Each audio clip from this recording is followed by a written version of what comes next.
Good evening, Russ. It's supposed to be a place where you confess your sins, not commit them. Scary moments here in West Park Thursday as a man armed with box cutters made a path of intimidation and vandalism down this street. The people gathered here are very passionately against this project, even though it's something that's happening more than 1,000 miles away. You can see behind me, we have protesters gathered on all four corners of Market and Main here in Akron. Russ, Sarah, police have a picture of the suspect in this case. They say he is on the loose and armed and dangerous. Take a look. This is 25-year-old David Darnell Calhoun Jr. And Sarah, there's so much growth in tourism here that they're set to start building 2 new hotels in Madison next year, and then 4 new wineries will open in this area over the next 18 months. All they knew from each other's Tinder profiles were their first names, Michelle and Josh, pretty common.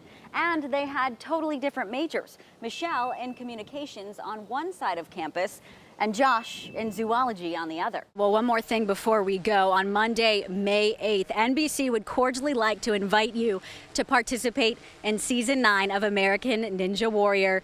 That means you have made it on the show. Here is your golden ticket. You're going to be an American Ninja Warrior. He ran into this guardrail. You can still see the damage here. The bus went halfway over the guardrail. There is more than a foot of snow here. It's kind of hard to get an accurate measurement here on the road because of the plows that move through and kind of create the snowbanks. But just take a look. You can see on top of that garbage can. The property was left like this, halfway demolished for several days. We're told this caution tape was put up just Thursday after Channel 11 contacted the mayor's office. Step 1 is knocking on the front door. If someone answers, they give a quick excuse and leave, but if no one answers, they typically get in through an open door or window. We begin right now with our top stories. A suspect accused of shooting a Louisiana wildlife and fisheries agent has been arrested. It's the last day of school for students in Bossier and Caddo parishes. Children are excited about the break, but most parents don't know that emergency room visits and injuries increase for kids during summer months. We don't yet know the identity of the person who was killed in this crash, but we're in touch with Ross Police, and whenever we get that information and more information about this crash in general, how it happened, we will pass that along to you. Reporting live in Ross Township, Carly Flynn Morgan, Channel 11 News. Channel 11's Carly Flynn Morgan is live with tonight's big story. Carly? Melanie, there are 2 dead after what happened this afternoon. A canine named Aaron and the suspect accused of stabbing him to death. Now authorities are left mourning one of their own killed in the line of duty. Dozens of police officers watched canine Aaron take his final ride. His body left this veterinarian's office where they tried to save him, but his injuries were just too severe. Pittsburgh Police Canine's Facebook page posted this picture of Aaron. He was 5 years old and had worked for Port Authority Police for the past 4 years. County police tell us this all started when a father and son were drinking under a gazebo on Port Authority property here in this Wilkinsburg neighborhood. When police approached, they say the pair assaulted the officers, then got away. Minutes later, they caught up with the son, Bruce Kelly, and told him to stop. A witness describes what happened next. He just kept on walking. He wasn't listening to the police whatsoever. He just kept on going. That's when police fired their tasers at Kelly, but his thick coat prevented him from getting shocked. At that time, they released the dog on the man, and he had a knife and he stabbed the dog. The dog went down, and the officer shot and killed the man. Several witnesses we talked to heard police fire the tasers and guns. And all I heard was bang, bang, bang, and I just started screaming.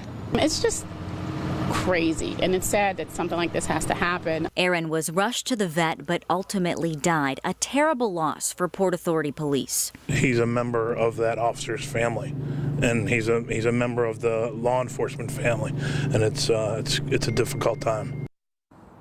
One Port Authority officer was injured in that initial scuffle with the men, although not seriously. Police did find Kelly's father. They tell us he was detained. No word yet on funeral arrangements for canine Aaron. Allegheny County Police are handling this case, and we will continue to keep you updated as they release more details. Reporting live in Pittsburgh, Carly Flynn Morgan, Channel 11 News on Fox 53. Sarah Grace Longfellow. It's a rite of passage, graduation day. The end of an era for seniors from Norton High School receiving their diplomas at the Akron Civic Theater. Bryce Alexander Schwartz. And a shining moment for Bryce Schwartz. Bryce wasn't supposed to be here. He was born with a severe case of spina bifida. He has no spinal column and is paralyzed from the chest down. He uses a wheelchair to get around, except tonight. I'm glad to be here to graduate. For nearly 2 years, therapist Tarana Rice has worked with Bryce to reach this goal. He's a very special kid. In order to walk, Bryce gets strapped into these heavy braces, which keep him upright and help propel him forward. Great teamwork. But the task takes practice and skill. He has to work extremely hard to do what he does, and I have never once heard Bryce complain about anything. He's a tiny guy at just 50 pounds, but Bryce's parents agree most people look up to him. Every day he smiles. You know, he's very kind and thankful person. He's never asked for anything in this world. Bryce's father, Rod, a teacher and coach at Norton High School, wanted to be the one to hand Bryce his diploma. We all experience goals that we have, milestones that we want to reach. Bryce walked every step on that stage, a surprise to his classmates who've only seen him use a wheelchair. It was hard, but I got it. A lesson in life for all of us, inspired by Bryce.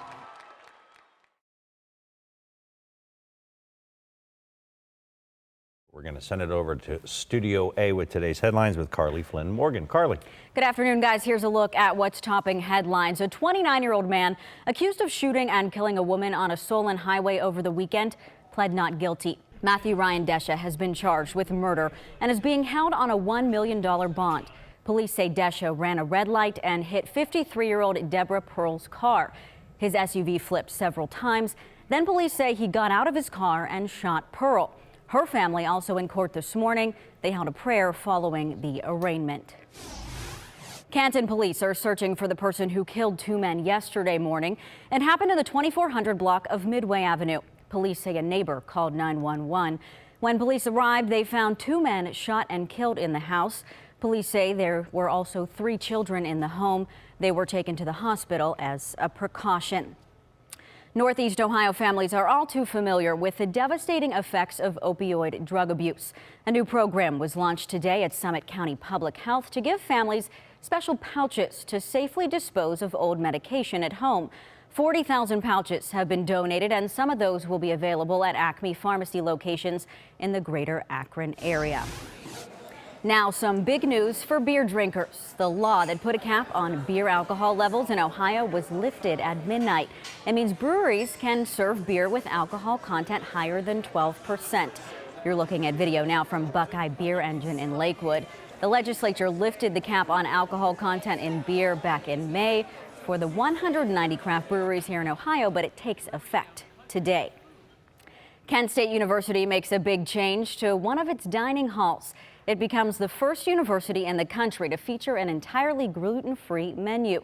Kent State says the number of students with gluten intolerance has increased every year, so it created a certified gluten-free dining hall. It's estimated that more than 3 million Americans have an allergy or sensitivity to gluten, a protein found in wheat, rye, and barley. The United Way kicked off its campaign this morning in a delicious way. It held its annual pancake breakfast in Public Square. The fundraiser included about 100 volunteers with help from numerous WKYC team members to raise funds for the United Way. And Greg D was one of those people flipping pancakes this morning. Greg, how you doing over there? It was a great time.